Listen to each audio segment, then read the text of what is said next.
ಸೇಫಾಗಿ ಹೋಗಲಿಲ್ಲ, ತಲೆ ಹೊಡ್ಕೊಂಡು ಸತ್ರೆ ಅಂದರೆ ನಿಮ್ಮ ನಂಬಿರುವಂಥ ಮನೆಗೆ ನಿಮ್ಮ ಸಲ ಕಾಯ್ತಾ ಇದ್ದಾರೆ ಗೊತ್ತಾ. ಅದ್ರ ಸಲುವಾಗಿ ಗೌರ್ಮೆಂಟ್ ಹೆಲ್ಮೆಟನ್ನು ಕಂಪಲ್ಸರಿ ಮಾಡಿರೋದು. ಇವ್ರಿಗೆ ರೈಡ್ರಿಗೆ ಮತ್ತು ಕುಡಿಯನ್ ಗಿಟ್ಟಿಗೆ ಯಾಕೆ ಮಾಡಿದ್ದಾರೆ ಅಂದರೆ ಕಂಪಲ್ಸರಿ ಆಗಿ ನಮ್ಮ ಜನ, ನಮ್ಮ ಸಾರ್ವಜನಿಕರು ಆರಾಮಾಗಿರಲಿ, ಸುರಕ್ಷಿತವಾಗಿರಲಿ ಅಂತ ಮಾಡಿರೋದು. ನಿಮಗೆ ಹೆಲ್ಮೆಟ್ ಹಾಕೋಕೆ ಏನು ತೊಂದರೆ ಇದೆ? ಈಗ ಬಿಸಿಲಿಲ್ಲ, ಮಳೆಗಾಲ ಇದೆ, ನಿಮಗೆ ಸೇಫ್ ಆಗಿರ್ತದೆ, ನಿಮಗೆ ಹುಳ ಬರಲ್ಲ. ನಿಮಗೆ ಬಿಸಿಲಿಂದ ಪ್ರೊಟೆಕ್ಷನ್ ಮಾಡ್ತಿದೆ, ಆದರೂ ಏನು ಮಾಡೋಣ?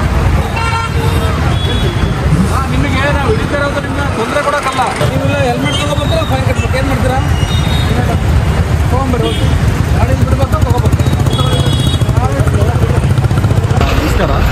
ಇವತ್ತು ನಮ್ಮ ಬಳ್ಳಾರಿ ಸುರಕ್ಷತೆಗಾಗಿ ಹೆಲ್ಮೆಟನ್ನು ಕಡ್ಡಾಯವಾಗಿ ಈಗಾಗಲೇ 2 ತಿಂಗಳಿಂದ ನಾವು ಹೆಲ್ಮೆಟ್ ಕಡ್ಡಾಯ ಅಂತ ಹೇಳ್ಬಿಟ್ಟು ಹೇಳ್ತಾ ಇದ್ದೀವಿ ಮತ್ತು ಸೋಷಿಯಲ್ ಮೀಡಿಯಾದಲ್ಲೂ ಕೊಟ್ಟಿದ್ದೀವಿ, ಆ್ಯಡ್ಸ್ ಕೊಟ್ಟಿದ್ದೀವಿ, ಪ್ರಮುಖ ನ್ಯೂಸ್ ಪೇಪರ್ಗಳಲ್ಲೂ ಕೊಟ್ಟಿದ್ದೀವಿ. ಹಾಗೂ ಕೆಲವು ಜನರಿಗೆ, ಸಾರ್ವಜನಿಕರಿಗೆ ಮತ್ತು ಬಡವರಿಗೆ ಉಚಿತವಾಗಿ ಹೆಲ್ಮೆಟನ್ನು ಸಹ ನಾವು ಕೆಲವು ದಾರಿಗಳಿಂದ ಕೊಡಿಸಿದ್ದೀವಿ.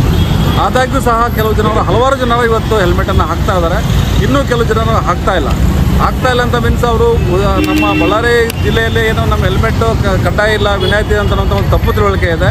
ಆದ್ದರಿಂದ ಎಲ್ರಿಗೂ ನಮ್ಮ ಸಾರ್ವಜನಿಕರಿಗೆ ಒಂದು ವಿನಂತಿ ಮಾಡಿಕೊಳ್ಳೋದಂದರೆ, ನಮ್ಮ ಬಳ್ಳಾರಿ ಜಿಲ್ಲೆಯಲ್ಲಿ ಯಾರಿಗೂ ಹೆಲ್ಮೆಟ್ ವಿನಾಯಿತಿ ಇಲ್ಲ.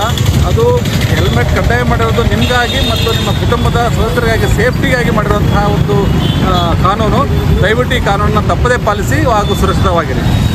Please wear helmet and save lives. ಬಳ್ಳಾರಿಯ ನಿರಂತರ ಸುದ್ದಿಗಾಗಿ ಬಳ್ಳಾರಿ ಬೆಳಗಾಯಿತು ಚಾನೆಲ್ನ ಸಬ್ಸ್ಕ್ರೈಬ್ ಮಾಡಿ ಹಾಗೂ ಬೆಲ್ ಐಕಾನ್ ಒತ್ತಿ.